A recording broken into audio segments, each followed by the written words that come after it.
جب اللہ مدد کرنے پہ آتا ہے تو کچھ خاص اشارے اور نشانیاں ظاہر کرتا ہے۔ جب تم مدد مانگتے ہو تب تم تک ان ذریعوں سے مدد پہنچائی جاتی ہے جن کا تم تصور بھی نہیں کر سکتے،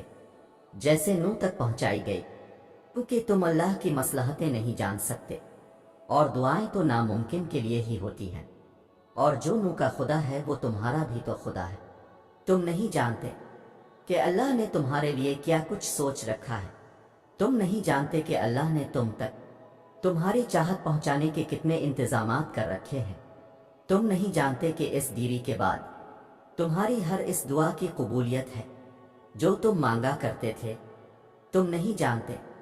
جس کی ایک تجلی سے کنواں تو راکھ ہو جائے، اس کا ایک حکم کیا سے کیا کر سکتا ہے، تم نہیں جانتے تمہارے خوابوں کو پورا کرنے کے لیے اس نے کیسی تدبیریں بنا رکھی ہیں، تم نہیں جانتے کہ تمہیں توڑنے میں ہی اس نے جوڑنے والے سبھی راز چھپا رکھے ہیں، تم نہیں جانتے کہ اس نے اختتام میں تمہاری رضا کو ہی تمہارا مقدر لکھ رکھا ہے۔ جب تم محسوس کرنے لگو کہ آخری حد تک آزمائے جا رہے ہو تو سمجھ جاؤ کہ تمہارے معاملے کا فیصلہ اور اللہ کی جانب سے مدد کا وقت یقیناً بہت قریب آ رہا ہے، بس تم اللہ کی جانب سے آنے والے حکم کے انتظار میں صبر کیے رہو۔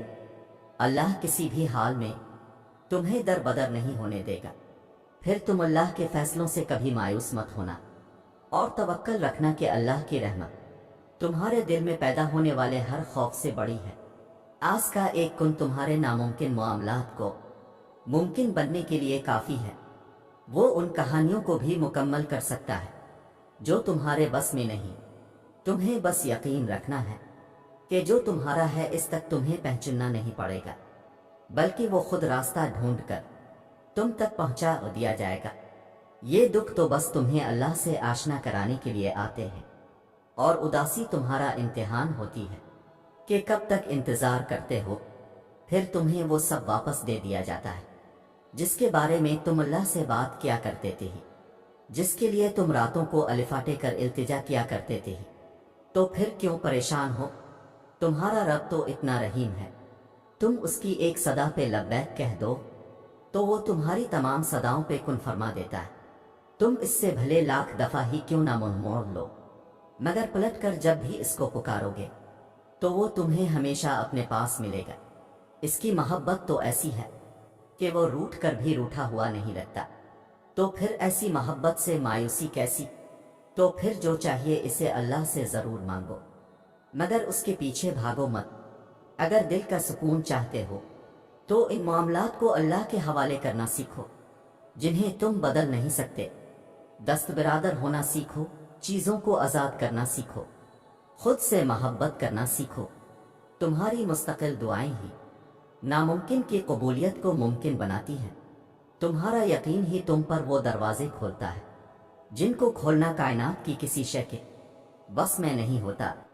تمہارا صبر ہی تمہیں معجزوں سے ملواتا ہے، اور کن سے فی کون تک ہر ادھوری کہانی مکمل ہو جاتی ہے، اور وہ دعا جو منہ سے نکلتے ہی قبولیت کے مراحل میں داخل ہو جاتی ہے، وہ ٹوٹے ہوئے دل کی دعا ہے۔ بس پھر جو مانگ لیا جاتا ہے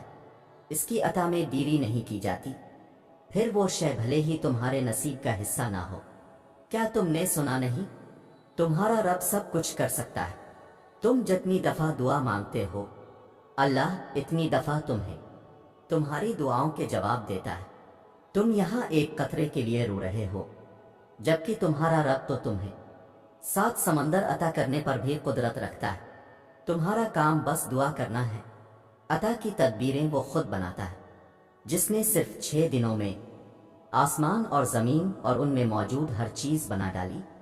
تمہیں لگتا ہے کہ اس رب کے لیے تمہارا مقدر بدلنا مشکل ہے، آس کے لیے کچھ بھی ناممکن نہیں، اس کے لیے کچھ بھی مشکل نہیں۔ اس غم کے بعد اس نے تمہارے لیے خوشی کو چن رکھا ہے، اس مشکل وقت کے بعد تمہارے